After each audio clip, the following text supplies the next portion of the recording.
하나님이 세상을 창조했는데 인간이 타락했습니다. 그래서 하나님이 회복의 과정을 가지셨는데 그럼에도 불구하고 인간이 계속 타락을 향해 달려가니까 하나님이 심판이라고 하는 과정을 통해서 회복하는 것이 이제 노아 언약이라고 한다면, 그 노아 언약을 하시고 하나님께서 생육하고 번성하라고 했는데 생육하고 번성한 것이 창세기 10장 족보에서 증명돼요. 그게 뭐냐면 셈, 함, 야벳의 족보가 나오는데요.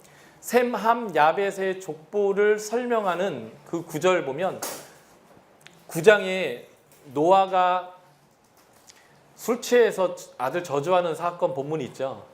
그 본문의 시작점이 뭐냐면 셈, 함, 야벳에서 모든 나라가 나왔다는 거예요. 그리고 10장으로 넘어가면 야벳의 족보가 나오는데 그 족보의 마지막 어구가 뭐냐면 이 야벳에게서 나라와 민족과 족속이 나왔다는 거예요. 함의 족보가 나오는데 그 함의 족보를 마무리 짓는 마지막 구절이 나라와 민족과 족속이 여기서 나왔다는 거예요. 셈의 족보를 설명하고 그 마지막 구절이 나라와 민족과 족속이 나왔다는 거예요. 그리고 이 세 개의 족보를 마무리 짓는 마지막 구절도 나라와 민족과 족속과 방언이 이들에게서 나왔다는 거예요.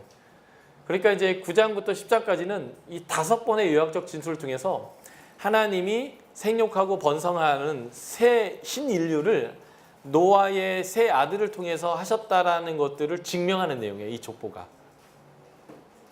그래서 하나님이 아담을 통해서 모든 민족을 많은 사람들을 만들어낸 것처럼 셈, 함, 야벳을 통해서 모든 나라와 모든 민족을 만들었다라는 것이 이 족보가 보여주는 맥락인데, 그 족보 중에 함의 족보에 이 용감한 사냥꾼이 등장하는 거죠. 거인이에요. 그런데 이 용감한이라는 깃보르라는 단어가 그 본문 앞에서 한번 사용됐는데 어디서 사용되냐면요.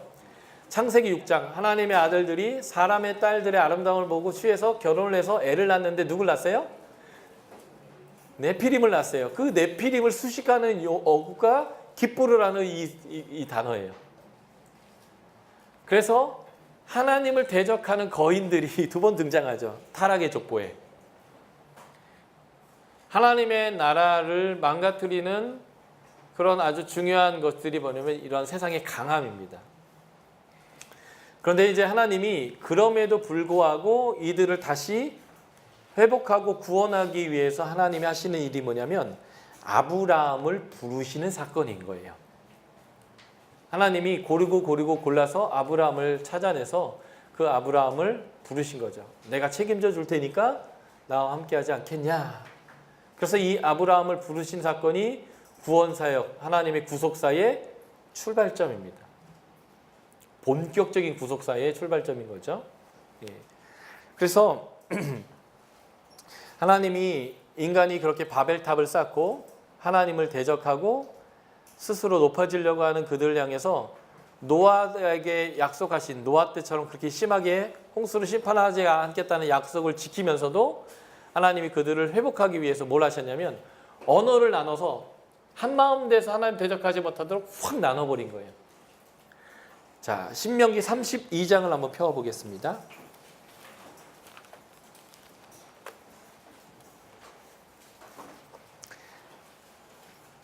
신명기 32장 8절부터 12절까지를 읽겠습니다.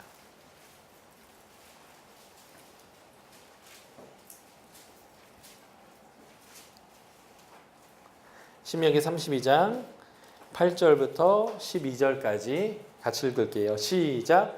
지극히 높으신 자가 민족들에게 기업을 주실 때에, 인종을 나누실 때에 이스라엘 자손의 수요대로 백성들의 경계를 정하셨도다. 여호와의 문깃은 자기 백성이다. 야곱은 그야 택하신 기업이로다. 여호와께서 그를 황무지에서 짐승같이 부르짖는 광야에서 만나시고 호위하시며 보호하시며 자기의 눈동자같이 지키셨도다. 마치 독수리가 자기의 보금자리를 어지럽게 하며 새끼를 위해 너풀거리며 그의 날개를 펴서 새끼를 받으며 그의 날개 위에 그것을 엎는 것 같이 여호와께서 홀로 그를 인도하셨고 그와 함께한 다른 신이 없었도다. 8절. 지극히 높으신 자 하나님이죠. 민족에게 기업을 주실 때, 인종을 나누실 때, 이게 바벨탑 사건이에요.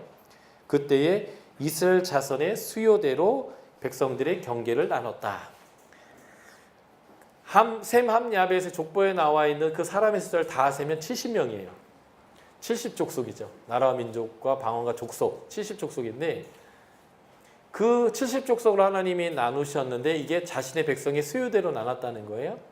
창세기 46장에 가면 이제 요셉과 야곱이 서로 아르바서 이제 야곱을 애굽으로 내려올 때에 야곱과 함께 애굽으로 내려간 사람의 숫자가 써 있습니다. 몇 명일까요? 70명이요. 출애굽기 1장은 애굽으로 내려온 사람은 70명이다라는 말로 시작돼요. 70민족 70. 자신의 백성의 숫자대로 나왔다. 이 말은 무슨 말이냐면 하나님이 모든 나라 민족이 한마음 한뜻해서 하나님을 대적하는 것을 하지 못하도록 그들을 나누시지만 하나님의 백성을 통해서 그들을 다시 하나로 구원하고 통합하겠다라는 계획을 가지고 나누셨다는 거예요. 그래서 그들을 나눴을 때에 이 셈의 족보에 보면 족보의 중간에 벨렉이라는 사람의 이름이 나오는데 그 사람의 이름 뜻이 나누다예요. 바벨탑 사건이 있을 때 이 애가 태어난 거죠. 그 벨렉으로부터 아브라함까지의 연대를 계산할 수가 있어요. 왜냐하면 메세에 애를 낳고 메세를 더 낳으면서 애를 낳았다 이런 내용이 쭉 나오니까요. 꽤 긴 기간이에요. 하나님은 이 나라들을 나눠서 한마음 돼서 하나님 대적하지 못하도록 흩어놓으시고 구원할 계획을 세우셨는데 아주 거의 200년 가까운 시간 동안 고르고 찾고 찾아서 딱지만 아들이 하나 있는데 그가 바로 아브라함입니다. 그리고 이제 그 아브라함에게 가서 초청하는 내용이 시작되는 거죠. 이게 창세기 12장 1에서 3절입니다. 함께 볼까요? 창세기 12장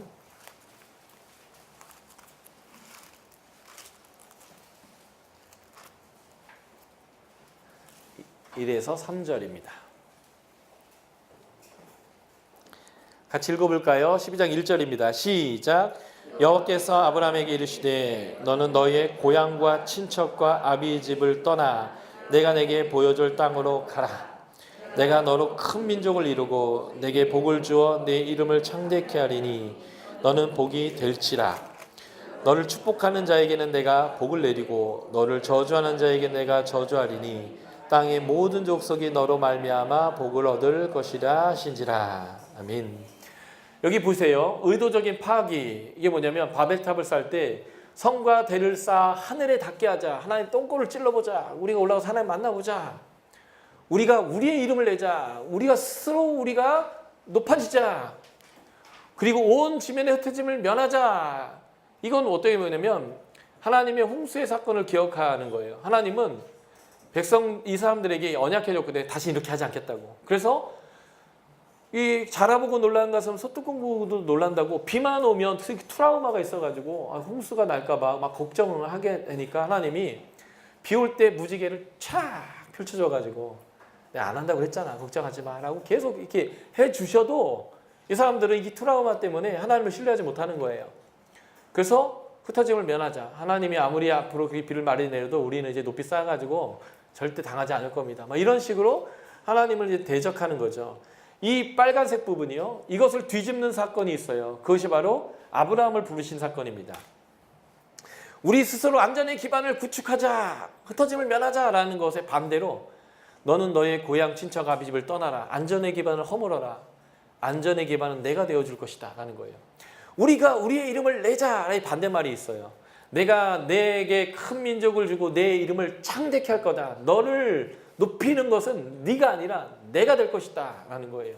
그리고 떠나라. 내가 책임지겠다는 거죠. 너를 축복한 자를 축복하고 너를 저주한 자를 내가 저주할 테니까 내가 다 책임지겠다라고 하는 것입니다. 이 축복하는 자를 축복하고 저주한 자를 저주한다는 말은 이런 말이에요. 너한테 잘못하면 나한테 잘못하는 것으로 내가 여길 거고 너한테 잘하면 나한테 잘한 것으로 나는 여기겠다는 겁니다.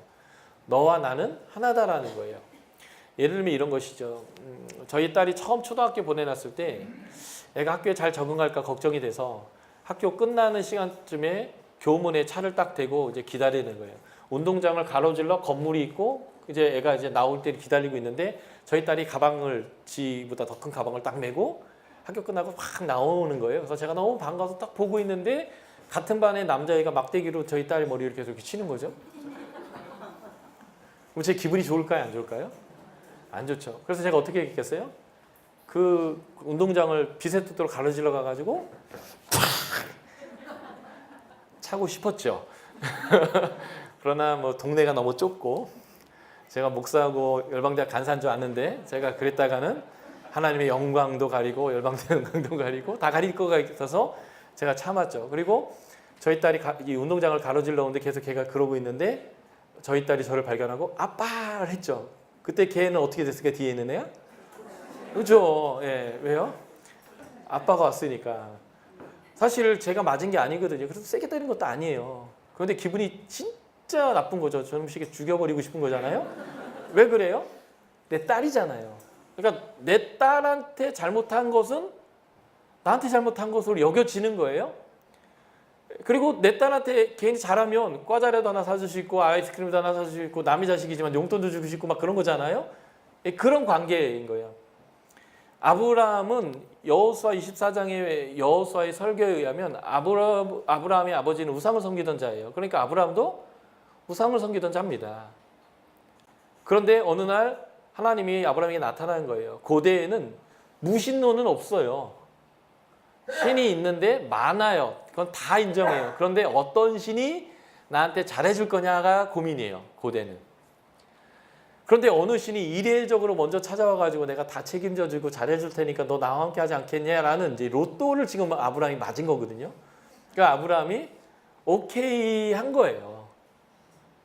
그래서 하나님이 다 책임져 줄 테니까 내가 너를 큰 민족 만들어 줄 테니까 내가 너의 이름을 높여 줄 테니까 너는 나를 믿고 네가 갖고 있는 안전의 기반, 고대에는 치안이 잘 안 돼 있기 때문에 강한 사람이 약한 사람 거 뺏으면 그만이고요. 뺏을 때 안 주면 죽이면 그만인 사회이거든요. 그래서 내가 보호될 수 있는 건요. 나의 고향, 나의 친척, 나의 아버지 집하고 모여 사는 거예요. 그래야 내가 보호받는 거거든요. 그래서 고대에는 딸보다는 남자 아들을 낳아야 되는 거예요. 그래야 그게 그 남자들이 많아야 우리가 보호되고 그 남자들이 많아야 우리가 노동력이 많아서 먹고 살고 하는 거였잖아요. 그러니까 그런 사회이기 때문에 남자가 중요시 된 거죠. 요즘처럼 치안이 좋고 이런 사회에서는 딸이 훨씬 낫다는 얘기도 이제 나오는 거잖아요. 왜냐면 부모한테 더 잘하잖아요, 딸이. 이제 아들놈의 새끼들은 그냥 시집 장가 가면 지 마누라 하나 끼고 살지 뭐, 그죠? 마누라 말 듣느냐고 정신없지 뭐, 부모 챙기지도 않잖아요. 오히려 딸들이 더 챙기고요. 그러니까 요즘 같은 사회에서는 지식사회고 뭐 힘세다고 뭐 요즘은 힘세고 멍청한 거 이렇게 얘기하지, 그죠? 요즘은 지식사회이고 이렇게 하기 때문에 힘센 게 그 중요한 게 아니거든요. 꼭 남자야 중요한 게 아니고. 근데 고대에는 그랬다는 거예요. 그래서 아브라함이 고향 친척 아비집을 떠난다라는 것은 죽을 수 있다라는 의미도 되는데 하나님이 가자는 거예요. 그때 아브라함이 어떻게 했어요? 12장 4절을 한번 봐주십시오. 아주 재밌는 표현이 나오죠. 여호와의 말씀을 따라갔다. 믿음이 이런 거예요. 아직 하나님이 지켜주신 것도 아니고요. 큰 이름 내주신 것도 아니에요. 근데 하나님이 말씀하셨다면 그렇습니다 하고 따라갔다라고 하는 겁니다. 그래서 이 바벨탑 사건이 타락이라면 아브라함을 부르신 사건이 하나님의 구원의 사역이에요. 심판의 내용은 흩어버리는 거예요. 그 흩었던 언어가 하나로 통합되는 사건이 사도행전 2장에서 벌어졌습니다. 그게 뭘까요? 방언이요. 전 세계에서 온 사람들, 최소한 16개 지역이 명단이 언급되어 있는데 거기에서 온 사람들이 각자 자신의 나라의 언어로 하나님의 예언을 들었습니다. 그러므로 이 바벨탑 사건을 흩고 아브라함을 부르신 이 사건이 지향하고 있는 바가 어디예요?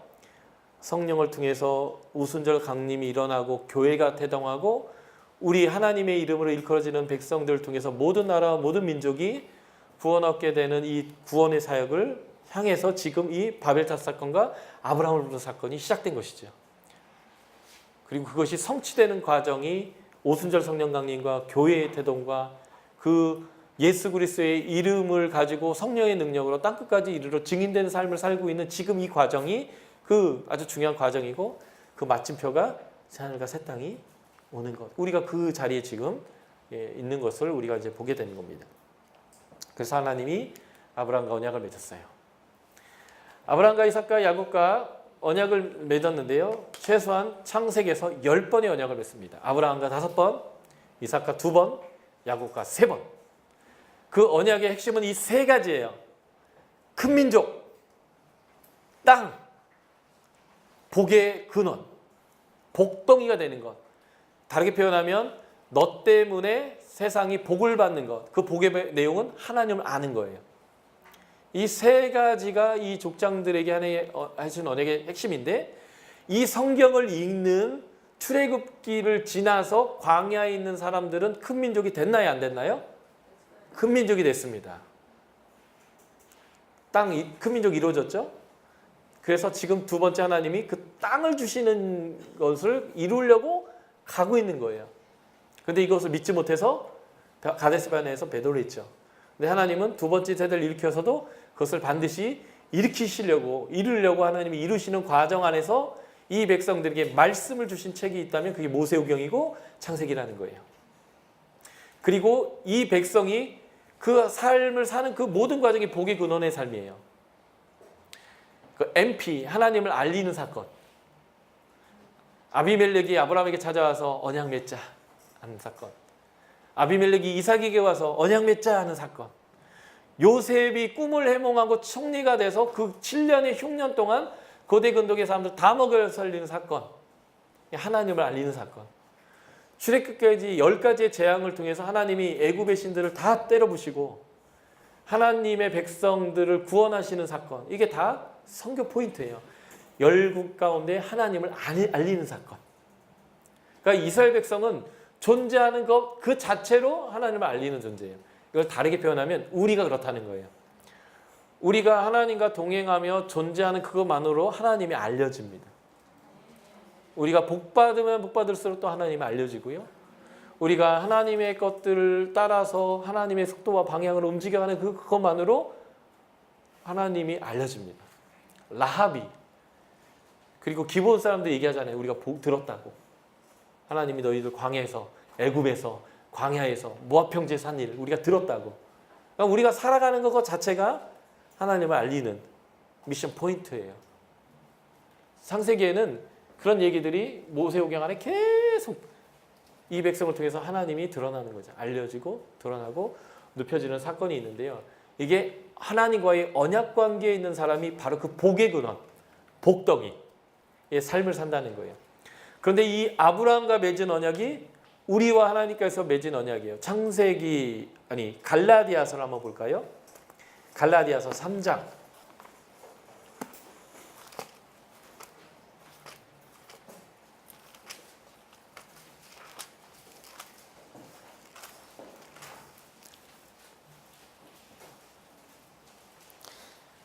갈라디아서 3장 7절 같이 읽어볼게요. 갈라디아서 3장 7절입니다. 시작.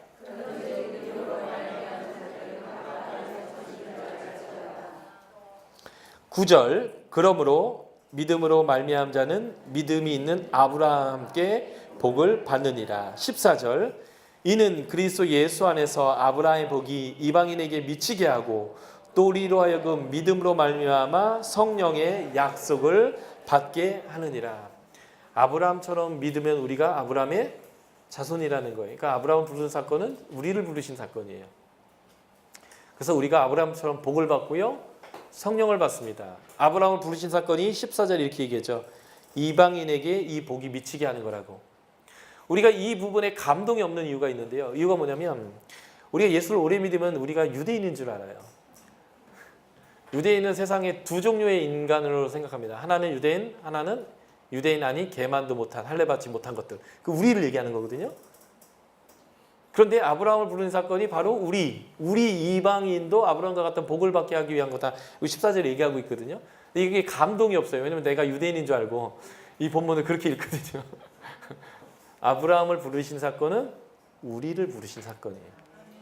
그래서 이걸 구원의 본론 시작된다라고 이제 표현하는 거고요.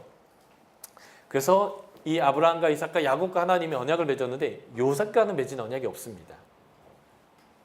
그래서 하나님의 이름을 아브라함과 이삭과 야곱이 하나님이라고 표현하는 이유는 요셉이 뭘 잘못했거나 요셉이 문제가 있어서 그 이름이 빠지는 게 아니에요. 아브라함과 이삭과 야곱이 하나님이란 이름은 언약의 하나님이란 다른 표현이에요. 따지고 보면 아브라함, 이삭, 야곱보다 요셉이 제일 낫죠. 믿음의 측면에선 더 흠이 없고요. 요셉이 뭘 잘못해서가 아니라 아브라함과 이삭과 야곱이 하나님이라는 이름은 언약의 하나님.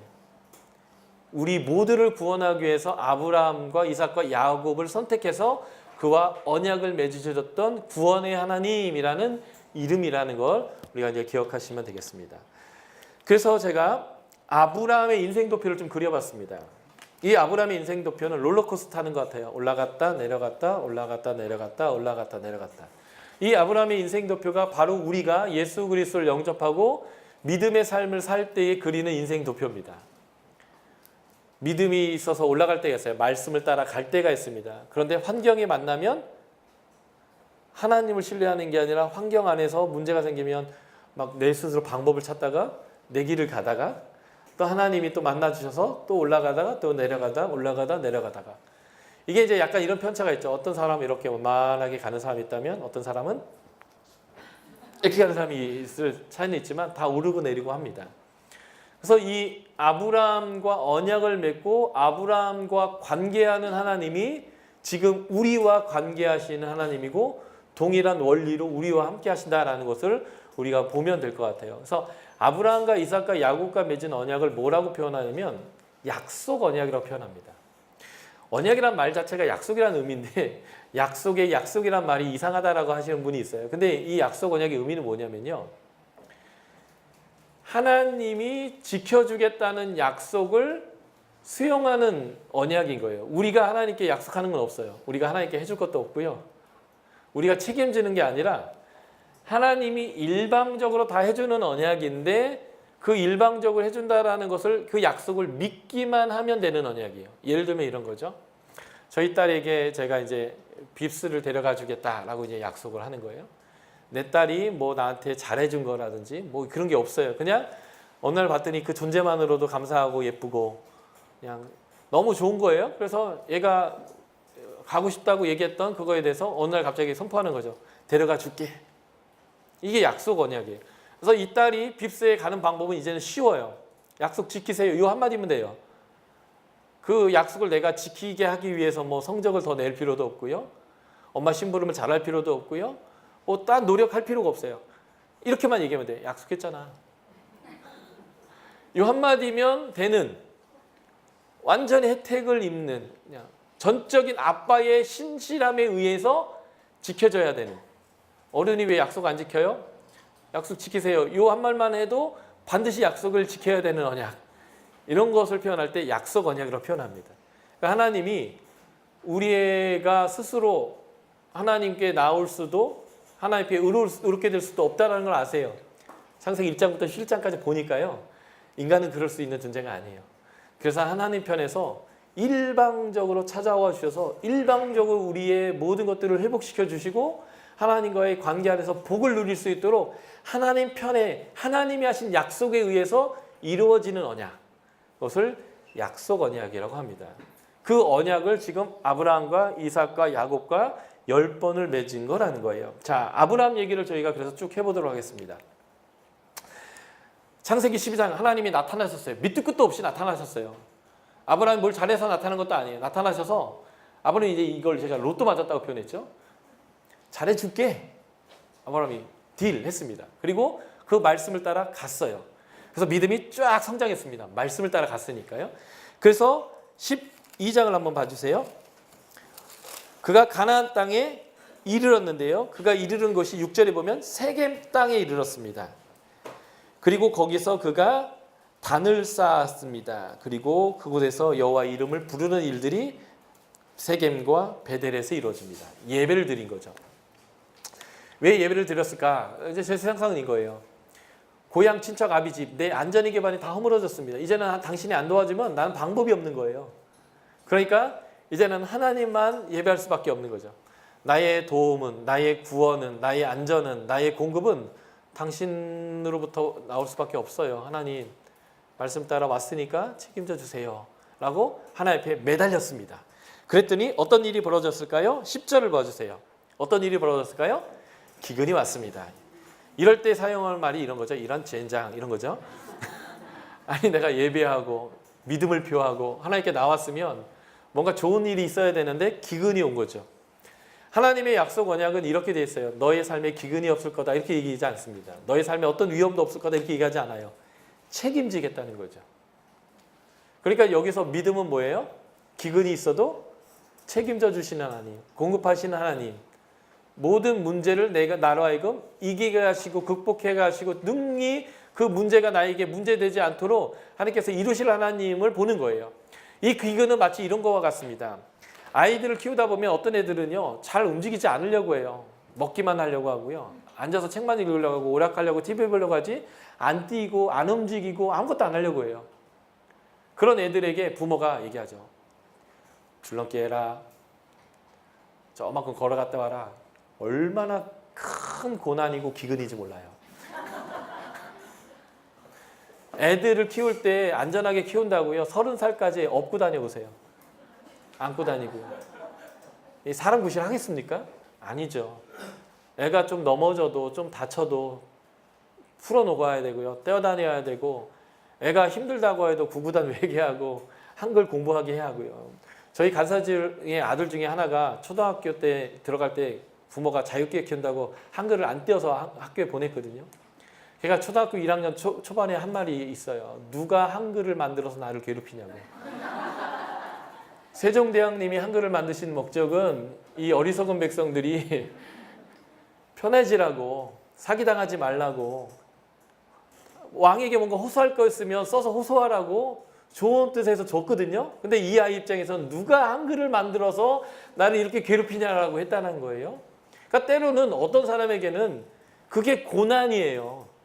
근데 그게 고난이 아니고요. 널찍해서 보면, 어린 입장에서 보면 당연히 통과해야 되는 거고 그래야 제대로 된 사람이 되는 거거든요. 우리 인생에, 우리의 신앙생활에 기근이 없다라고 하나님께서 말씀하지 않아요. 있을 겁니다. 때로는 많이도 있을 거예요. 그게 길 수도 있습니다. 문제는 하나님이 우리와 함께 하심으로 인해서 그분 안에서 내가 안식을 누릴 수 있느냐 없느냐가 핵심이에요. 요셉의 삶을 보십시오. 그의 삶이 평탄했습니까? 형들에게 늘 미움받았고요. 그래서 팔렸고요. 노예가 됐고요. 그리고 그는 감옥까지 갔어요. 그런데 그의 삶을 성경은 계속 뭐라고 표현해요? 형통하다라고 표현합니다. 하나님이 함께 하셨고 형통하다고 표현해요. 우리가 기대하는 형통은 아니죠. 그러니까 기근이 있어요. 그런데 그 기근 안에 형통함이 있고요. 그 기근 안에 하나님과 함께함이 있고요. 그래서 그가 거기에 있음으로 인하여 보디발의 집이 잘 되고 감옥이 잘 되고 애굽이 잘 됩니다. 복이 근원의 삶이 돼요. 기근 없다라고 우리에게 말씀하지 않아요. 성경은. 아브라함이 그 기근을 만났습니다. 이거는 아브라함이 하나님의 복을 경험할 찬스였습니다. 그때 아브라함이 또 제단을 쌓고 기근이 있지만 저는 걱정하지 않습니다. 이렇게 해야 되는데요. 아브라함이 어떻게 했을까요? 이렇게 찾아봐가지고 애굽으로 내려갔습니다. 시험을 만나서 믿음이 내려갔어요. 문제는 애굽에 내려가면 문제가 해결될 줄 알았는데 문제가 악화됐습니다. 문제가 악화된 이유는 복을 받았기 때문이에요. 얼마나 큰 복을 받았냐면요. 우리나라에서는 이렇게 표현합니다. 전생에 나라를 구한 사람이라고. 아내가 예뻐도 너무 예뻐요. 애굽 사람이 다 예쁘다고 했어요. 바로의 관리도 다 예쁘다고 했습니다. 그래서 바로가 데려갔는데 진짜 예뻤어요. 그런데 재미있는 것은 이 여인의 나이가 60대 중반이라는 겁니다. 할머니. 그런데 세상의 모든 여자를 취할 수 있는 바로가 예쁘다고 아내로 취했습니다. 그래서 성경에 나오는 첫 번째 안티에이징이에요.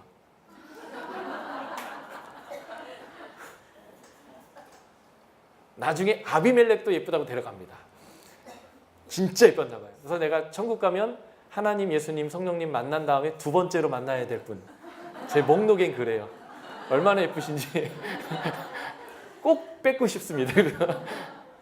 너무 예쁜 거예요, 아내가. 근데 고대 사회에는 강자가 약자 것을 뺏는 것이 문제가 안 됐잖아요.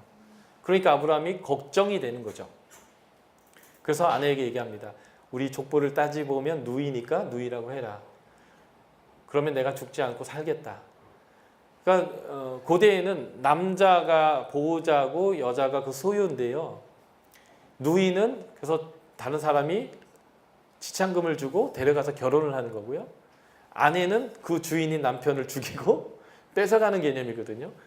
그러니까 너 죽이고 너 뺏어갈까 봐 무서워서 너는 누이라고 해라라는 거예요. 그래서 바로가 어떻게 했어요? 지참금을 주고 데려갔습니다.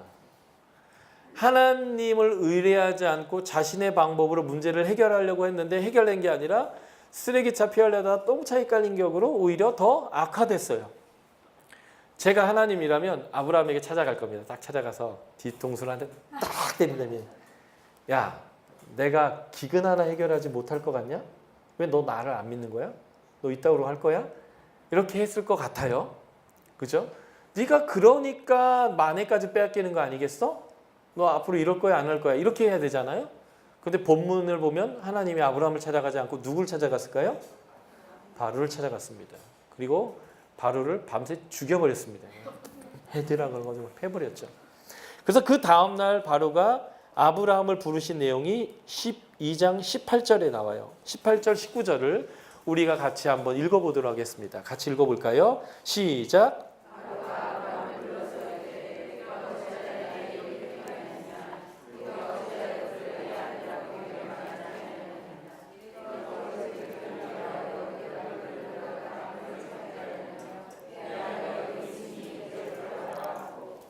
예, 여기에 보면 어찌하라는 말이 반복됩니다. 대제국의 왕이고 바로는 살아있는 신입니다. 그런데 아브라함은 그냥 촌부예요. 죄가 없어요. 잘못한 게 하나도 없습니다. 누이라고 했고 정당한 대가를 지불하고 데려왔는데 밤새 여호와라는 신을 만나서 죽을 뻔했습니다. 열 받잖아요. 그래서 제가 바로였으면 아브라함이 사지를 찢어 죽였을 것 같아요. 너 때문에 내가 얼마나 고생한 줄 아냐. 너 같은 것 때문에 내가 이런 고난 당해야 되냐. 이렇게 하고 싶은데 할 수가 없어서 그가 할 수 있는 말은 이거밖에 없어요. 왜 그랬어? 왜 그랬냐고 도대체. 나 억울해 죽겠다고 하면서 재물을 더 얹어줘가지고 아내도 주고 돌려보냈다는 거예요. 왜 그래요? 하나님 때문에. 하나님이 창세기 12장 3절에서 하신 말씀을 지켜줬어요. 너한테 잘하면 나한테 잘한 거고 너한테 잘못하면 나한테 잘못한 거야. 아브라함이 뭘 했느냐가 거기 없어요. 2%. 네가 만약에 나에게 순종할 때 그런다는 얘기가 아니고요.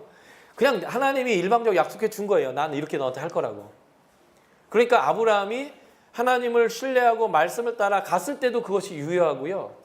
환경을 만나서 하나님을 신뢰하지 않고 애굽에 내려가서 오히려 바로에게 아내를 빼앗겼을 때도 그것은 유효한 거예요. 그래서 하나님은 저처럼 아브라함이 찾아가서 뒤통수 후려갈기면서 이제 따지는 거죠. 네가 잘했어 잘못했어 다시 이렇게 할 거야 안 할 거야 이렇게 따지지 않아요.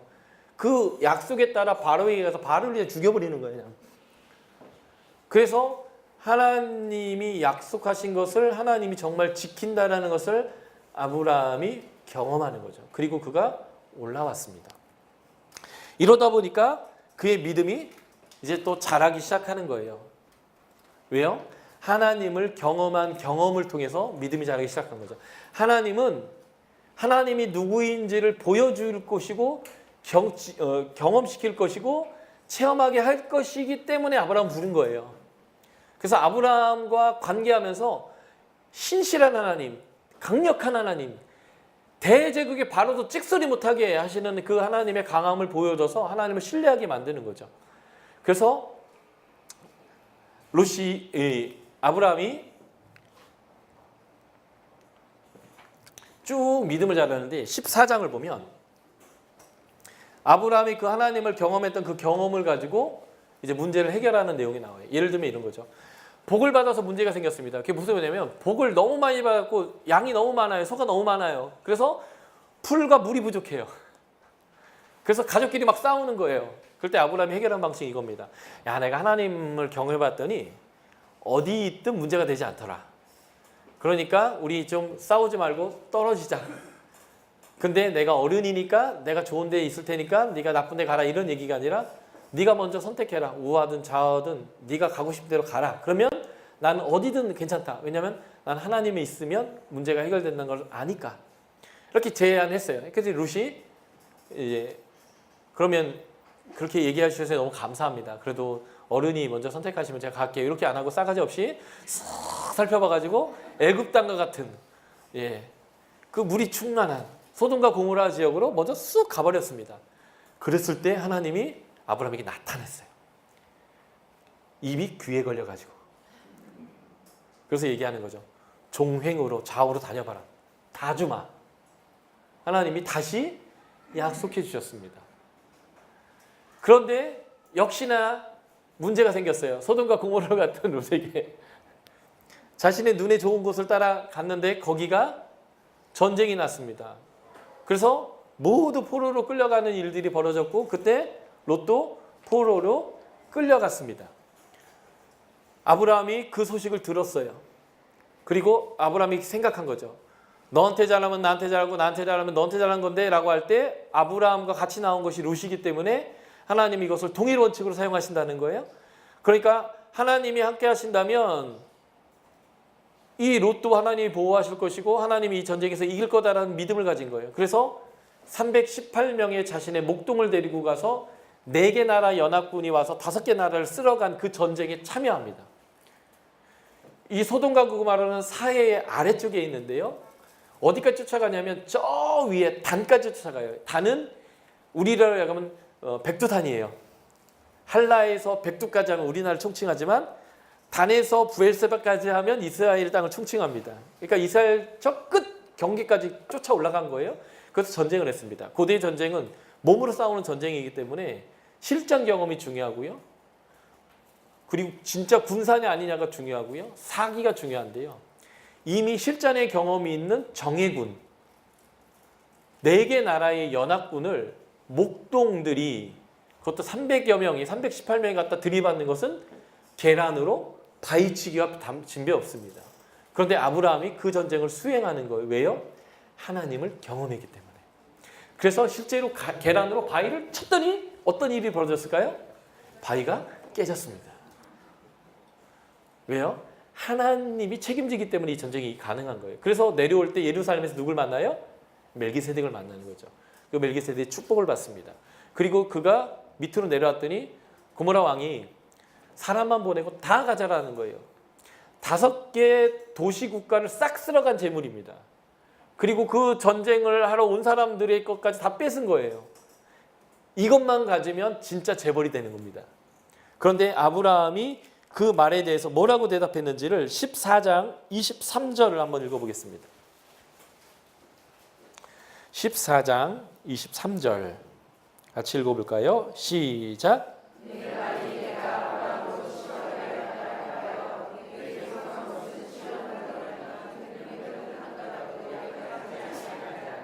쉽게 말하면 이거예요. 너 때문에 내가 부자 됐다는 소리 듣기 싫어서 하나도 안 깼겠다. 이스라엘 사람들에게서 가장 가치 없는 것이 뭐냐면 신발끈이에요.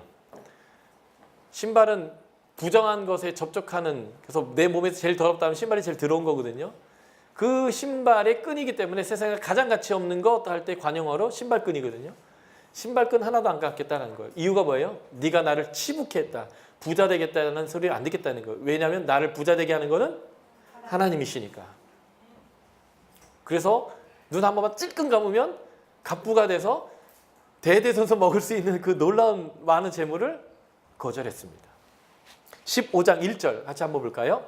시작.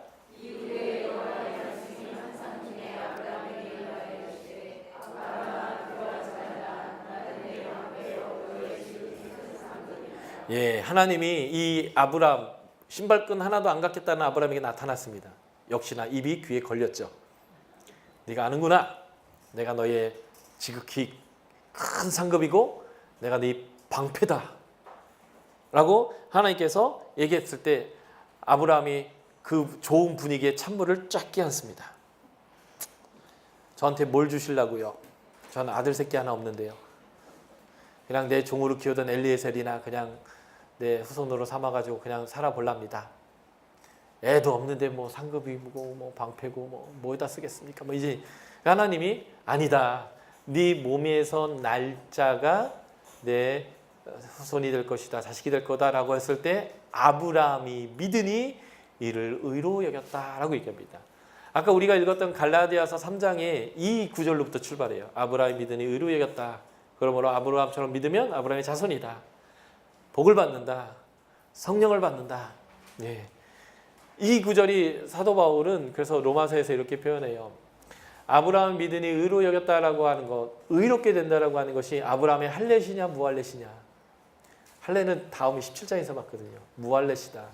그래서 아브라함은 원래 무할례, 다시 할례 받지 못한 이방인의 조상이었고 이 믿음을 인정한 하나님의 증표로서 할례를 받아서 유대인의 조상이 된 거다. 그러니까 아브라함을 하나님께 부르셨을 때는 유대인을 부르는 것이 아니라 유대인과 이방인을 다 불렀다는 거예요. 굳이 따지자면 이방인 먼저 부른 거죠. 이방인의 조상이 먼저 됐고 그 다음에 유대인의 조상이 됐으니까요. 감격적이지 않습니까? 우리 이방인들한테. 예. 그래서 아브라함이 믿으니 의로 여겼어요. 그러니까 하나님이 기분이 좋아지는 거예요. 믿어지니까, 믿어주니까. 예를 들면 이런 거죠. 저희 딸한테 딸아, 아빠가 너 비수 데려가 줄게 했더니 정말이요? 그걸 내가 어떻게 할게? 사인하시죠? 막 종이 들고 와가지고 사인도 모자라서 뭐 엄마 공증 세우라고 하고 막 이러면 제가 어떻게 하겠어요? 됐다 그러겠죠. 아브라함이 지금 그러는 거예요. 제가 그걸 어떻게 하는데요? 그래서 하나님이 지금 언약을 해주는 거예요. 아브라함이 믿으니 의로 여겨서 하나님이 기분이 좋아졌어요. 그래서 땅도 줄 거야 라고 얘기했더니 하나님이 아브라함이 못 믿겠대요. 그래서 하나님이 그러면 내가 언약해 줄게 라고 해서 짐승을 3년 된 암소, 암염소, 순양 가져오고 비둘기를 가져오라는 거예요. 그래서 그것으로 언약을 맺었는데 이 언약이 소위 말하는 쪼갠 짐승 사이에서 맺는 언약입니다. 짐승을요 정확하게 반을 쪼개서 이쪽에 반, 이쪽에 반 이렇게 놓는 거예요. 그리고 이것을 쪼개놨기 때문에 당연히 피가 여기에 막 흐르겠죠. 여기를 언약의 당사자가 지나가는 언약이에요. 이 언약의 핵심은 이겁니다. 꼭 지켜라. 이 언약 안 지키면 여기 널브러져 있는 이 시체처럼 서로를 쪼개 죽이자. 그러니까 이 말은 이거예요. 얘가 언약을 안 지켜서 내가 죽여버렸어요. 이게 살인죄 아니에요? 아니라는 거예요. 죽여도 돼. 합법적인 거야. 목숨을 걸고 하는 언약입니다. 근데 이 언약에 그 당사자가 같이 지나가야 되는 거거든요. 그런데 하나님이 이 언약을 준비시켰는데 아브라함이 다 준비를 했어요. 근데 하나님이 안 오시는 거예요. 아브라함이 졸았죠. 그때 하나님이 그 찬스를 놓치지 않고 혼자 여기를 휙 지나가고 언약을 끝내셨습니다. 일방적으로요. 왜요? 아브라함은 목숨을 걸으면 내일 죽을 겁니다. 멀지 않아요. 보세요. 16장 가면 에나크드죠. 딴 데 가서. 그래서 인간은 목숨을 걸고 약속할 그 자격이 안 돼요. 근데 하나님은 반드시 지키겠다는 것을 자신의 목숨을 걸어서 하는 언약입니다. 이게 바로 십자가예요. 십자가를 예표하는 언약입니다. 구속사. 하나님이 목숨을 걸어서 지키는 언약. 그래서 실제 목숨을 바쳐서 자신의 사랑을 확증한 십자가의 사건에 대한 예표와 같은 것입니다. 그러면서 아브라함에게 약속해요.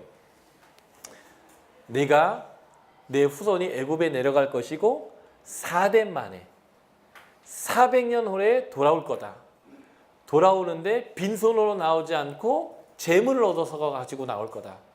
그리고 너희들이 자손이 차지할 땅은 저 위에 유브라데 등부터 애굽까지다. 그리고 그 땅에 사는 사람들은 이런 족속들이야 라고 쭉 언급해요. 이 일이 성취된 게 바로 광야에 있는 사람들이에요. 애굽에 갔다가 나오고 다음에 이제 출애굽기 배우실 때 보면 재물을 얻어서 나오고요.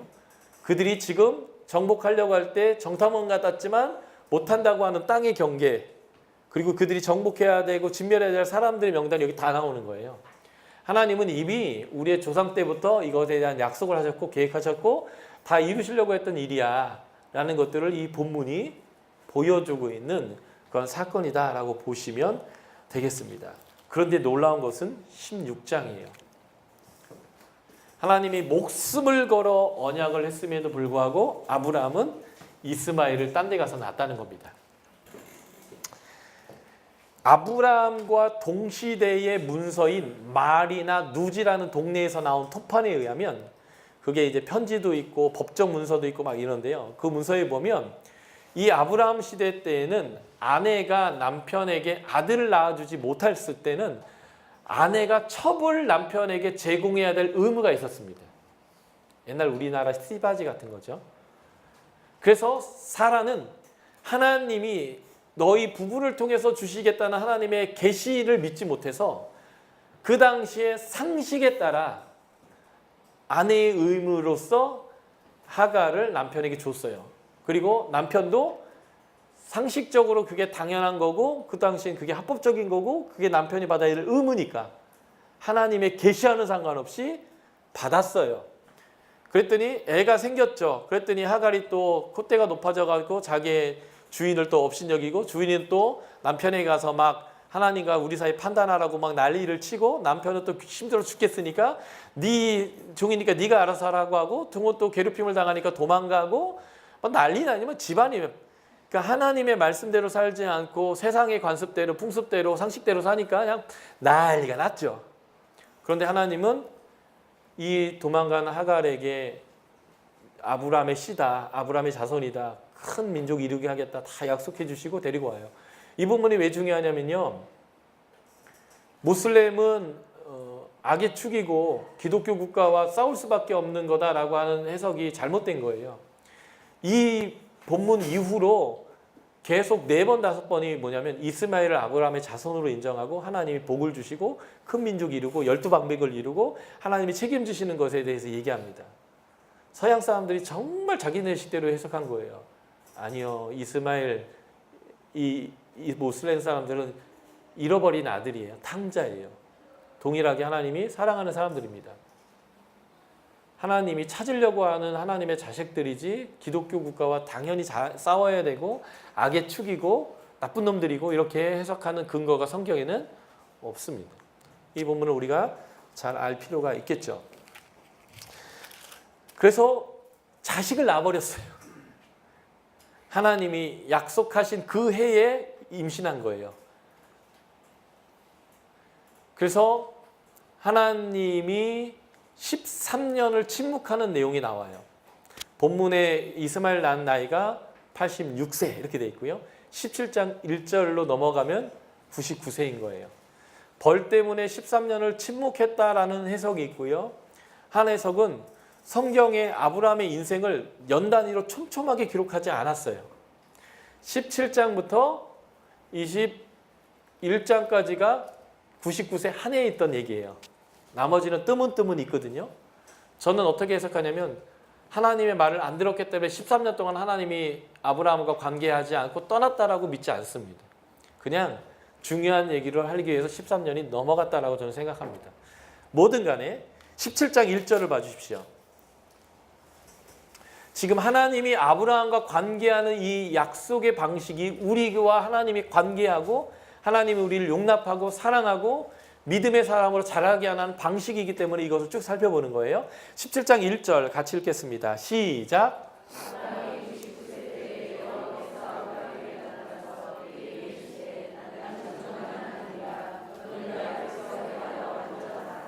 예, 하나님이 얘기합니다.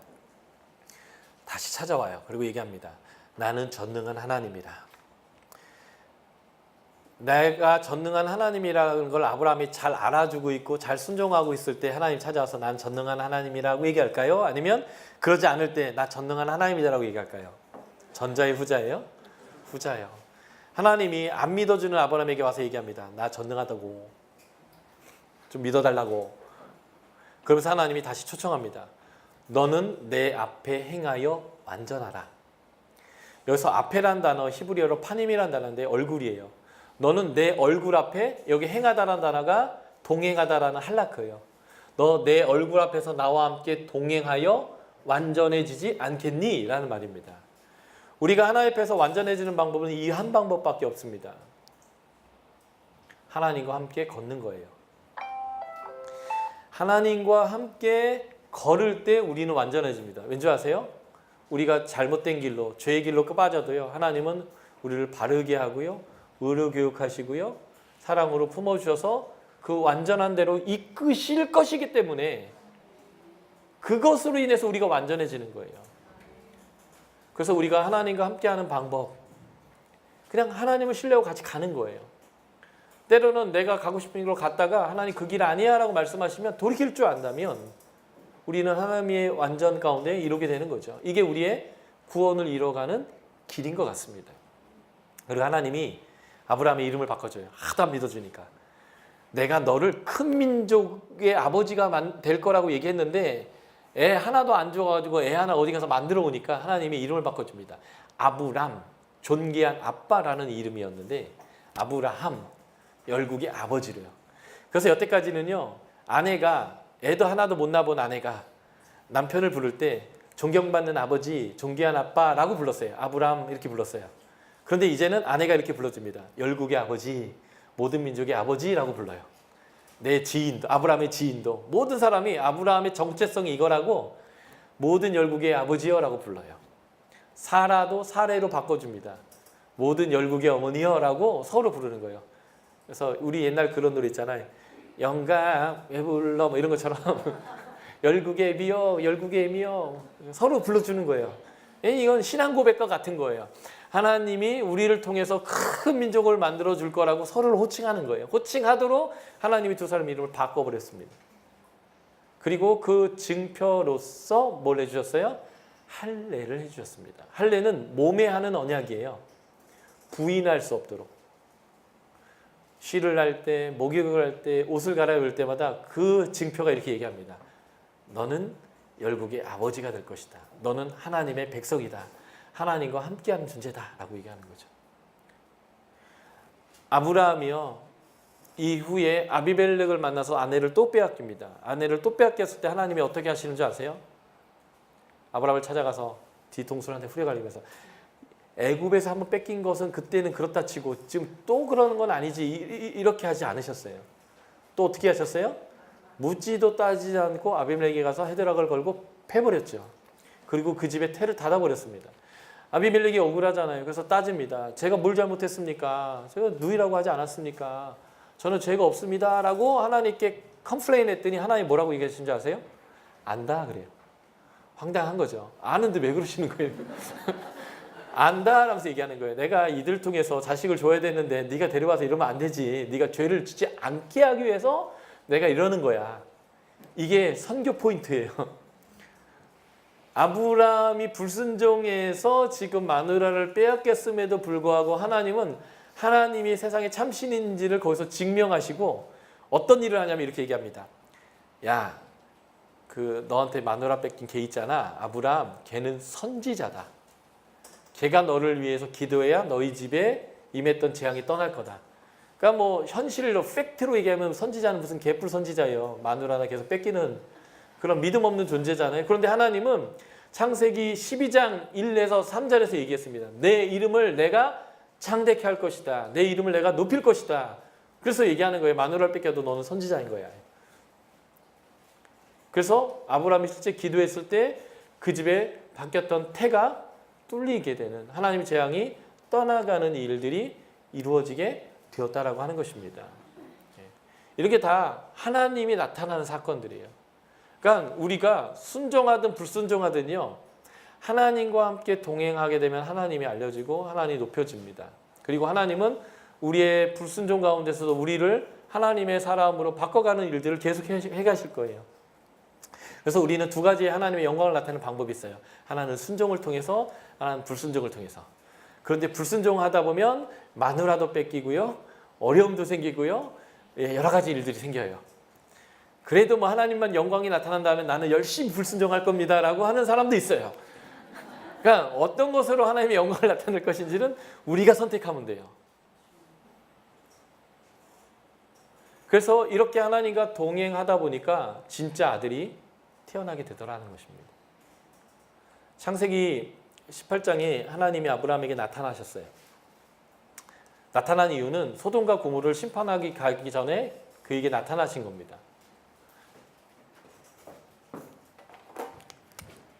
이게 이스라엘 지도고요. 아브라함은 이쪽에 살았거든요. 소돔과 고모라는 여기고요. 근데 하나님이 가시는 길에 아브라함에게 나타났기 때문에 하나님은 이쪽에 사세요. 논리적 귀결이죠. 하나님 여기 사시나요? 여기 어디?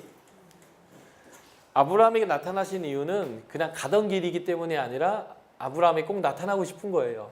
그래서 아브라함이 막 손님을 대접하고 99세 때 뛰어다니면서 송아지 잡고 막 이렇게 해가지고 대접을 하잖아요. 그러니까 하나님이 내가 아브라함에게 내가 할 일을 말하지 않겠냐라고 하면서 온 이유를 얘기하는 거예요. 앞에서 알짱알짱 대신 이유를 얘기하는 거예요. 좀 보라고 앞에 지나갔는데 안 보고, 그러니까 또 지나갔는데 안 보고 그러니까 이제 대놓고 서 계셨죠. 이렇게. 나 좀 보라고. 그래서 발견되고 대접받고 하나님 얘기하는 거예요. 소돔과 고모라의 소리가 나한테 들린다. 정말 그런지 아니한지 내가 확인하러 간다. 하나님이 그런지 안 그런지 확인하러 가지 않아도 그런 거 하나님 다 아시거든요. 모르실 수 없는데 굳이 가는 이유가 뭘까요? 심판하고 싶지 않은 거예요. 심판하지 않을 이유를 찾고 싶은 거예요. 그런데 그 이유를 찾을 수 있는 곳은 아브라함밖에 없는 거예요. 하나님의 마음을 아는 사람이. 그래서 아브라함에게 나타나는 거예요. 그리고 하나님이 심판한다 하니까 하나님이 그 간지러운다 딱 긁어주잖아요. 하나님, 의인과 악인이 같이 있을 텐데 의인과 악인을 같이 심판하신다면 하나님이 어떻게 공의로울 수 있습니까? 그건 아니지 않습니까? 그러니까 하나님이 심판을 하지 않을 이유를 아브라함이 대기 시작하는 거예요. 하나님, 의인 50명이 있으면 어떻게 하실 것입니까? 심판 안 하겠다. 45명은요? 안 하겠다. 죄송한데요. 정말 죄송한데요. 40명은요? 30명은요? 정말 죄송한데요. 20명은요? 10명은요? 우리의 유교적 심성으로 얘기하면 싸가지 없이 어디 하나님한테 이 거래질을 한다고 생각할 수 있지만 본문의 의미는 그게 아니에요. 하나님이 기분이 점점 입이 찢어지는 거예요. 내가 원하는 걸 얘기해 주는 거예요. 내가 멈추고 싶은데 멈출 이유를 대주는 거예요. 그래, 내가 가서 의인 10명만 찾으면 내 심판 안 해야지. 예. 하나님과 동행하는 사람은 어떤 사람이냐면요, 복의 근원이에요. 내가 살기 때문에 이 땅이 망하지 않는 거예요. 여러분들이 이 땅에 살고 있기 때문에 이 땅이 멀쩡한 거예요. 세상 믿지 않는 사람한테는 이렇게 대놓고 얘기하면 싸가지 없고 그 뭐랄까 기분 나쁘니까 얘기는 하지 말지만 속으로는 이렇게 계속 얘기해야 돼요. 나 때문에 네가 사는 거야. 나 때문에 니들이 안 망하는 거야 라고 그렇게 여러분들이 속으로 얘기해 주셔야 돼요. 여러분들은 그런 분이에요. 하나님의 진노를 막아서는 사람들이거든요. 이게 이제 중보적 삶이라고 하는 거죠. 그래서 하나님이 아브라함에게 하나의 얘기를 또 해줍니다. 내년 이맘때 애 낳게 해줄게. 근데 아브라함이 엎드려 있다고 어떻게 했을까요? 웃었습니다. 내가 100세고 우리 아내가 90세인데 무슨 웃어버린 거예요. 하나님이 약속하셨는데 웃었어요. 하나님이 너 웃었냐? 제가 하나님이었으면 진짜 화를 냈을 것 같은데 하나님이 이렇게 얘기하죠. 네가 지금은 내가 얘기한 것을 믿지 않고 썩소를 날렸다면 내가 내년 이맘때 너한테 진짜 웃음을 주마. 그래서 네 애 이름은 웃음이다. 이삭이라는 이름 뜻이 웃음이에요. 네가 나를 지금은 믿지 않는 웃음을 웃었다면 내년 이맘때 너 진짜 웃게 할 거야. 그래서 네 애 이름 자체가 이삭이다. 웃음이다라고 하셨어요.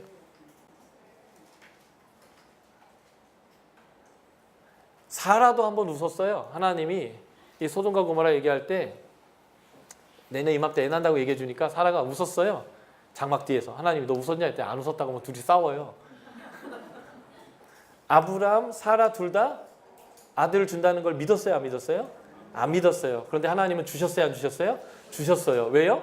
약속이니까. 아브라함이 뭘 경험하냐면요. 내가 얼마나 잘났거나 얼마나 똑똑하거나 얼마나 능력이 있거나 얼마나 믿음이 있거나가 아니고요. 하나님이 믿을 만한 분이라는 것을 아브라함이 계속 경험하는 거예요. 무슨 상황에서도요. 무조건 내 편 들어주시고요.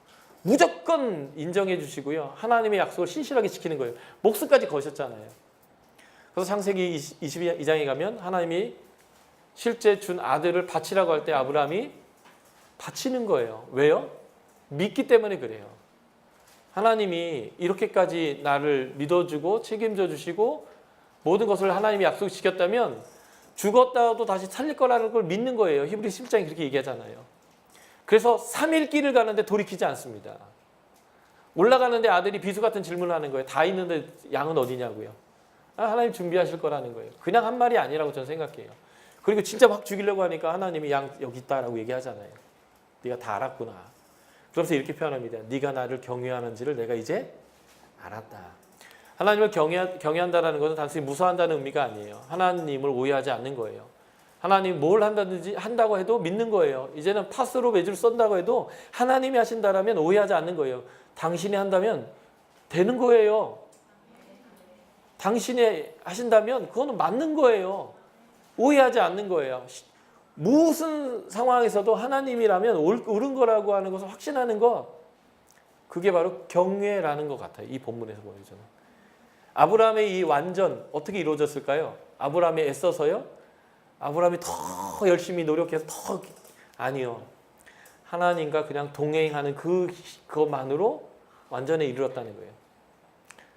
뭐 이렇게 더 많이 해서 완전히 이룬 사람이 있고요. 이렇게 하는 사람도 있겠지만 중요한 것은 우리가 그 과정 안에서 하나님을 신뢰할 때, 더 믿음으로 따라 나아갈 때 더 완전히 또 빨리 이르겠죠. 어쨌든 간에 그것은 우리의 어떠함이 아니라 하나님의 신실함으로 그 일들이 이루어진다는 거고, 그 하나님의 신실함으로 그 일들이 이루어지는 것을 보는 게 출애굽기고요. 그것을 이루어지는 과정을 보는 게 민수기고요. 그것이 완성되는 게 또 여호수아죠. 조금만 더 하고 끝낼게요. 이삭, 믿음의 사람이죠. 순종의 사람이죠. 그런데 이 창세기를 보면 결코 그렇지 않아요. 이삭이 결혼하는 과정도 하나님의 섭리로 결혼하잖아요. 결혼했는데 이 집은 불임이 무슨 그것도 아니고 40세에 결혼해서 60세까지 애를 못 낳는 거예요. 하나님께 기도했죠. 그때 하나님이 쌍태를 보너스 팍 한 번에 꽂아주셨어요. 그래서 둘이 엄청 싸우는 거예요. 그래서 하나님께 기도했죠. 이게 무슨 일인가. 그때 태중에 두 민족이 있대요. 그런데 큰 놈이 작은 자를 섬길 거래요. 그러니까 장자가 있고 차자가 있는데 하나님은 차자를 장자 삼겠다라고 얘기하신 거예요. 그래서 태어났어요. 근데 장자는 털도 있고 사냥꾼이고 붉고 아주 리더십이 있어요. 그러니까 요즘은 뇌생남이 대세지만 요즘으로 치면 야곱이 대세예요. 그런데 이때로 하면 에서가 대세인 거예요. 지부를 그 부족을 지켜야 되기 때문에 사나이, 털 있고 사나이여야 되는 거거든요. 하나님이 분명히 야곱이 장자라고 얘기했어요. 그런데 이삭이 애들을 키우다 보니까 에서가 장자였으면 좋겠는 거예요. 이삭은 조용하고 요리나 했었고 엄마랑 대화나 하는데 이 에서는 진짜 남자거든요. 그러니까 계시, 하나님의 뜻은 야곱, 자신의 환경적 상황에서의 판단은 에서. 이 뜻을 이삭은 언제까지 계속 가지고 왔을까요? 아들놈이 와가지고 거짓말을 하고 하는데도 분별하지 못할 정도로 늙을 때까지 계속 묻잖아요. 너 큰애 맞냐? 냄새도 맡아보고 다 하는데 분별을 못할 그 늙을 때까지 이 이삭의 결론이 뭐예요? 말씀을 따라갔어요? 환경을 따라갔어요? 환경 따라갔어요. 이삭은 순종의 아들이 아니에요. 보면 중간중간에 약간의 순종은 있을지 모르지만 끝까지 하나님의 계획에 불순종했습니다. 리브가는요?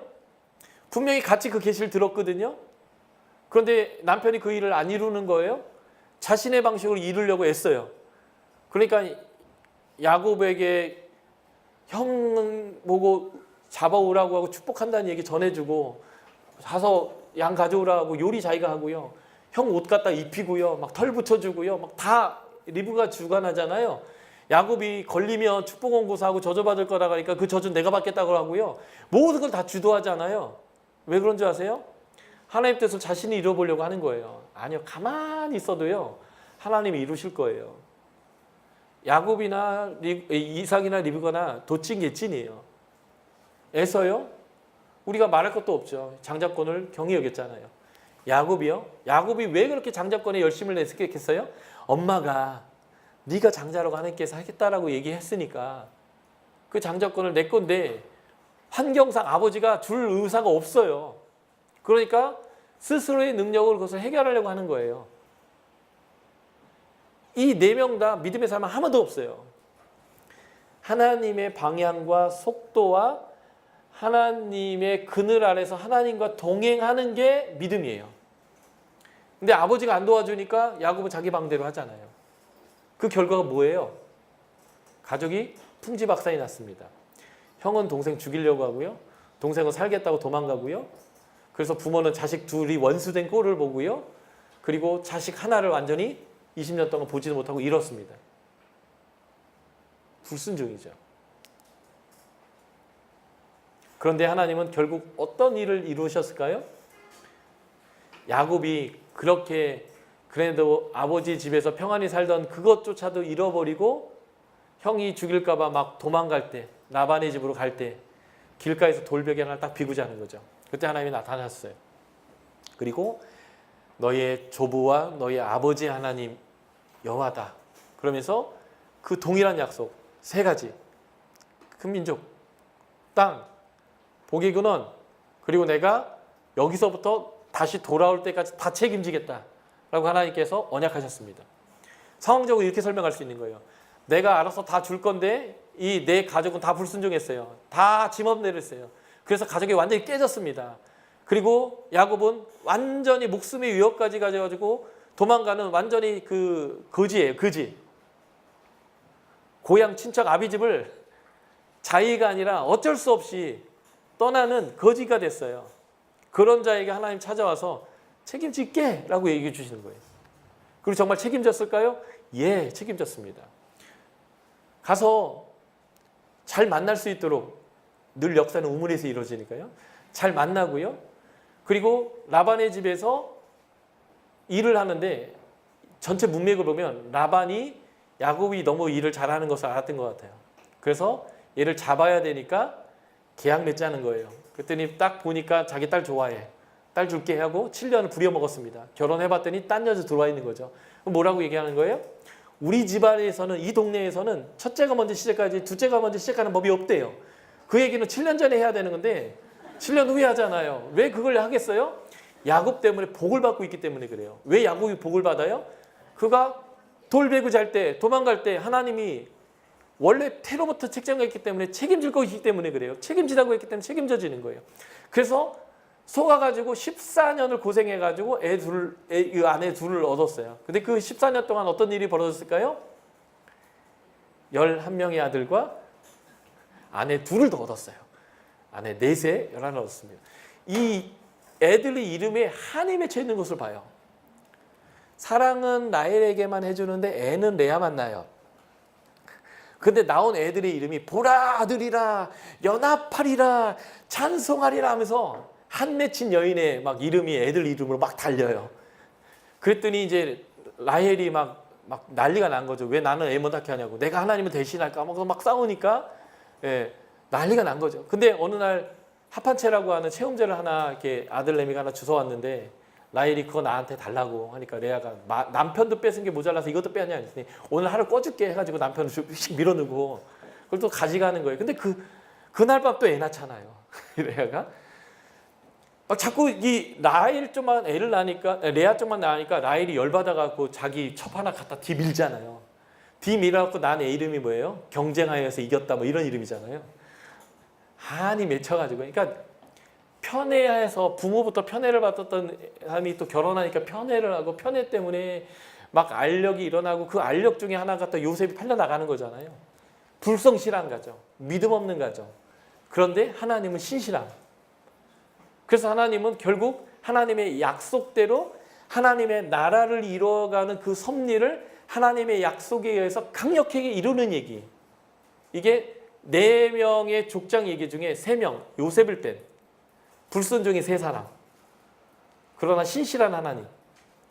그래서 하나님의 구원은 하나님의 능력과 하나님의 약속에서 반드시 이루는 얘기.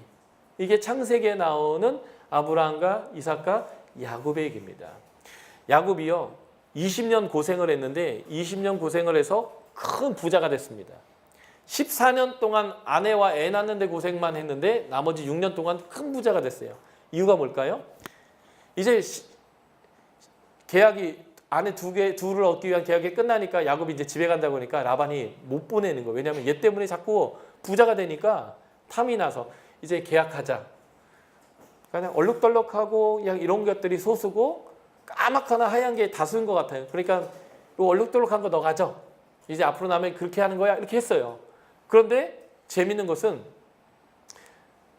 딱 났는데 얼룩덜룩한 것만 나오는 거예요. 라반이 이거 아닌데 해가지고 바꿨어요. 그런데 그러니까 까만 거 하얀 것만 나오는 거예요. 이것도 아닌데 또 바꿨어요. 그게 또 얼룩덜룩한 것만 나오는 거예요. 왜 그럴까요? 하나님 때문에 그래요. 하나님이 야곱에게 책임져 주시겠다고 했기 때문에 무조건 야곱 편을 들어주는 얘기예요.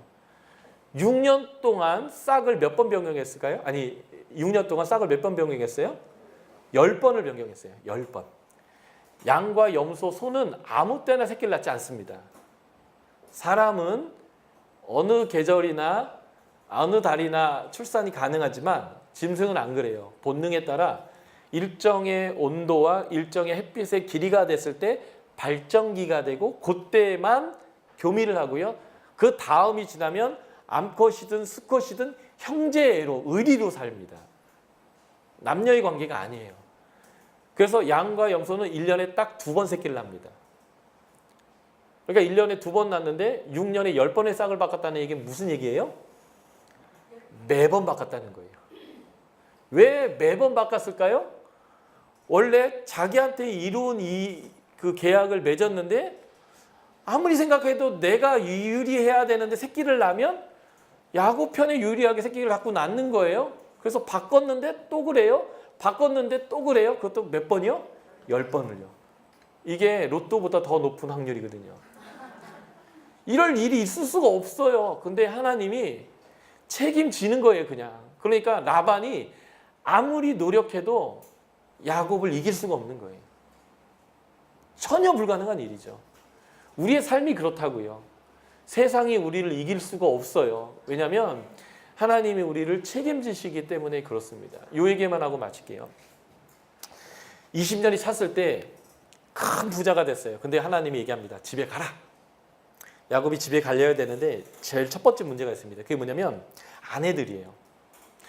우리나라 그 며느리들이 제일 안 읽는 성경이 시편이라고 합니다. 맞나요? 시자만 들어가도 싫어서 시편을 안 읽는다고 해요. 시월드에 가기 좋아하는 여인들이 많지는 않죠. 그러니까 어떤 면에서 보면 결혼 초부터 지금까지 야곱이 처가살이를 했어요. 그런데 어느 날 갑자기 시댁으로 가자는 거예요. 요즘이야 왔다 갔다 충분히 할 수 있지만 그때는 한번 떠나면 다시 못 오는 시대이거든요. 그런데 아버지 집이 아니라 처가살이 하던 야곱이 자신의 집으로 돌아가자는, 시월드로 지금 가자고 할 때 아내들이 찬성할 리가 쉽지 않잖아요. 그런데 본문을 보면 아버지가 우리에게 해준 게 뭐 있냐고 가자고 하고 아내들이 벌떡벌떡 일어나는 거예요. 심지어는 라헬이 아버지의 가신상인 드라빔까지 훔쳐갖고 나옵니다. 드라빔이 뭐냐면 그 집안의 상속권이 누구에게 있느냐라는 것을 표하는 거예요. 야곱이 그렇게 고생하고 힘들었는데 아버지는 늘 우리에게 잘못했기 때문에 이거라도 가져가겠다고. 사실 우리 남편이 이 집의 당연한 상속자인데 지금 아버지가 우리한테 너무 하고 있다고 해서 훔쳐갖고 가는 거예요. 그래서 아내들의 적극적 동의를 얻고 일어났습니다. 가는데요. 양떼와 소떼가 너무 많아서 빨리 못 가는 거예요. 7일 만에 잡혔어요. 야곱이 집으로 가겠다라고 하는 출발하는 그 순간 야곱은 딜레마에 빠집니다. 설상가상이라고요. 앞으로 가면 갈수록 나를 죽이려는 형을 만나야 되고요. 뒤에서는 나를 죽이겠다고 장인이 쫓아옵니다. 그런데 그런 일이 벌어질 것임에도 불구하고 하나님이 가라 했어요. 가야 될까요? 가지 말아야 될까요? 가야죠. 갔습니다. 라반이 이 야곱을 잡기 전날 밤 하나님이 라반을 만났습니다. 네가 선악간 옳다고 그러다고 말하지 마라. 너 아무것도 하지 마 이랬어요. 라반이 와서 그래서 한 게 뭘까요? 계약 맺자고 했습니다. 이렇게 돌무더기 쌓아놓고 내가 이 돌무더기를 넘어와서 너를 치지 않고 네가 이 돌무더기를 넘어와서 나를 치지 않기로 하자. 이건 뭘 의미하냐면요. 원래 약자가 강자에게 얘기하는 거예요. 우리 친하게 지내자고. 서로 싸우지 말자고. 그러니까 라반이 20년 동안 갑질을 했거든요. 그런데 진정으로 깨달은 거예요. 내가 을인데 갑인 줄 알고 갑질했다가 내가 큰일 날 뻔한 거예요. 그래서 어젯밤 하나님을 만나면서 그게 확실해졌어요. 그래가지고 계약 맺자는 거예요. 나 치지 말아달라고. 그래서 야곱이 순종했을 때 라반의 문제가 해결된 거죠. 야곱이 이제는 집에 가까워지는데 몸이 달았어요. 형을 만나야 되는데 이 문제를 어떻게 해야 될지. 그래서 본문에 보면 사신 보내고 소떼 보내고 염소떼 보내고 선물 보내고 또 보내고, 그래도 이 야곱적이거든요. 자기가 할 걸 다 하는 거예요. 그것도 안 되니까 기도를 해요. 창세기 28장에 언약의 근거에서 기도합니다. 하나님 이렇게 해주신다고 하지 않았습니까? 이 기도는요, 진짜 믿음의 기도가 아니라 자기가 해볼 수 있는 것 전체 중에 하나예요. 그리고도 안 되니까 일단 떼를 2개로 나눠서 반이라도 건지자. 이쪽 짐은 이쪽이라도 하자라고 하고, 그래도 안 되겠으니까 가족들 다 건너보내고 약복강에서 지금 하나님을 씨름합니다. 그냥 해볼 수 있는 거 다 해보는 거예요. 하나님을 신뢰하지 않고요. 다 해보는 거예요. 그래서 씨름을 하는데 천사가 이제 나 가야겠다, 이제 그만하자 하는데 안 놔주는 거예요. 그래가지고 이제 이게 어쨌든 끝났는데, 하나님의 천사가 이겼습니까? 야곱이 이겼습니까? 야곱이 이겼어요? 그럼 제가 다시 설명해 볼까요? 둘이 싸웠는데요, 한 놈은 병신이 돼가지고 바닥에 누워서 끙끙대고 있고요, 한 놈은 이렇게 서 있어요. 누가 이겼어요? 예, 하나님이 이긴 거예요. 근데 이상한 말 하는 거예요. 네가 이겼다 이렇게 하는 거죠. 지금 야곱은 자기가 할 수 있는 모든 걸 다 해봤어요. 사신도 보내보고 선물도 수없이 보내봤고 때도 나눠가지고 반이라도 구해보려고 하고 하나님 앞에 기도도 해봤어요. 그런데도 아직도 불안해요. 근데 이제 형이 막 이제 들이 닥칠 거예요. 이제 마지막 그에게 남은 전략은 뭔지 아세요? 스피드. 집세게 도망가는 거 말고는 이제 더 남은 게 없어요. 근데 방금 뭘 잃었을까요? 스피드를 잃었어요. 뼈가 부러져가지고요, 절뚝발이가 돼서 이제는 빨리 도망갈 수도 없어요. 그런데 하나님이 얘기합니다. 네가 이겼다. 이게 무슨 말일까요? 이스라엘, 하나님과 사람과 싸워서 이기는 자. 원래 너는 그냥 복받게 돼 있었어요. 팥죽을 안 써도요. 형의 옷을 입고 털을 달고 거짓말을 안 해도요. 라반의 집에 가서 하나님을 의뢰하지 않고요, 막 나무 까가지고 꽂지 않아도요, 그냥 그렇게 하나님의 복주기로 돼 있었어요. 그런데 야곱은요, 지 방식으로 그것을 하려고 여태까지 애를 썼어요. 그러니까 하나님이 지금 뭐 하지 말라는 거예요? 아무것도 하지 말라는 거예요. 도망갈 필요도 없고 때를 나눌 필요도 없고 하나님 다 해결해 줄 거니까요. 그런데 그렇게 노력하고 있어요. 우리 많은 그리스도인들이 그래요. 그냥 하나님의 방향과 속도대로 하나님 말씀하시는 것을 따라 살아나가면 되는데, 불안하고 뭔가 잘해야 되고 인정받아야 하고 사랑받아야 돼서 막 지나치게 노력하고 너무 피곤하게 살아요. 안 해도 되는데. 왜 그런 줄 아세요? 정체성을 모르기 때문에 그래요. 우리는 하나님의 언약의 백성이고요, 하나님의 자녀고요, 하나님이 책임지고요. 그래서 하나님이 하라는 것만큼만 그냥 하고 살아도 이미 그렇게 살 수 있는 존재예요.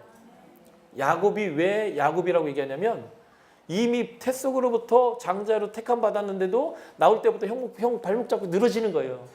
이기려고. 라반의 발목 잡고요, 막 까가지고. 그러지 마시라고요. 우리는 이미 복 받았어요. 이미 승리자고요, 이미 하나님이 책임지는 자입니다. 놀라운 것은 형이 왔는데 아무 일도 안 일어났어요. 형이 끌어안고 울고 내가 캄보디아에서 앞에 가줄 테니까 너 따라와라. 지금 야곱 뭐 한 거예요 도대체? 왜 그 난리를 친 거냐고요. 왜 그 난리를 쳤냐면 내가 누구인지 몰라서 그래요. 내가 얼마나 존귀한 존재인지, 하나님 나를 어떻게 대하시는 건지, 하나님 나에 대한 계획이 무엇인지, 하나님이 이루실 일이 뭔지 다 책임진다고 28장에서 얘기했음에도 불구하고 28장 이후에 얼마나 야곱이 야곱적으로 노력을 해요. 수많은 계략과 방법을 찾아내서 애쓰잖아요. 그런데 창세기 27장 이후로 넘어가면 요셉은 하나님이 하시는 일에 동행하면서 형들의 오해를 봐서 애굽에 가고요. 종이 되고요. 감옥에 내려가지만 그 환경의 변화 없이 하나님과 동행해요. 그래서 그의 상황이 계속 형통하다라는 단어가 계속 언급됩니다. 그리고 어느 순간 하나님의 계획에 따라서 그가 총리가 되고 하나님의 섭리로 애굽의 이 백성들 데리고 내려가야 될 준비가 이루어지고 큰 민족 만들어내는 토대를 이루어요. 요셉의 삶에 무리됨이 없어요. 나는 충성됐고 하나님과 동행하고 형통하는데 상황이 더 어려워진다고 해서 그 어떤 불평도 없어요. 그냥 하나님이 하시는 일에 같이 움직여가는 거예요. 우리의 어려운 일이 있어도요, 거기엔 형통이 있습니다. 요셉 삶이 그게 있어요. 우리가 감옥 끝에 들어가고 더 이상 무기수로 거기 들어간다 해도요, 그 안에 형통이 있어요. 그리고 하나님의 복의 근원적 삶이 거기에서 일어납니다. 노예 생활에서도 일어나고 감옥 생활에서도 일어나고 하나님의 복의 일들이 일어나요. 그래서 우리는 그 하나님의 언약 백성이고 하나님의 존귀한 사람들이고 하나님과 동행하면 이긴다는 거예요. 그 얘기를 지금 광야에서 그 가나안으로 들어가 정복해야 될 그 사람들에게 하고 있는 얘기고 지금 우리에게 하고 있는 얘기예요. 그래서 창세기는 정체성의 책이에요. 언약으로 말미암아 오는 정체성의 책. 하나님과 함께 한다면 하나님의 일들이 이루어지고 성취되고 승리할 수 있다라는 책. 하나님으로 말미암아 우리가 살아간다라고 하는 책. 이것이 바로 창세기가 보여주는 메시지입니다. 제가 기도하고 마치겠습니다. 하나님 감사합니다. 우리가 하나님의 백성인 것이 감사하고 신실하신 왕, 전능하신 왕, 우리를 가장 예뻐하고 사랑하시고 우리의 모든 것들을 책임져 주시는 그 하나님이 우리 하나님, 나의 하나님이어서 감사합니다. 그 하나님과 동행하는 저희들 되게 하시고 하나님과 함께 하나님의 방향과 속도로 움직여 나갈 수 있는 믿음이 우리 가운데 있게 하여 주옵소서. 불안해하지 않고 앞서지 않고 지나치지 않고 오직 하나님과 한 걸음 한 걸음 걸어 나갈 수 있는 저희들 되게 하여 주옵소서. 예수 그리스도의 이름으로 기도드렸습니다. 수고하셨습니다.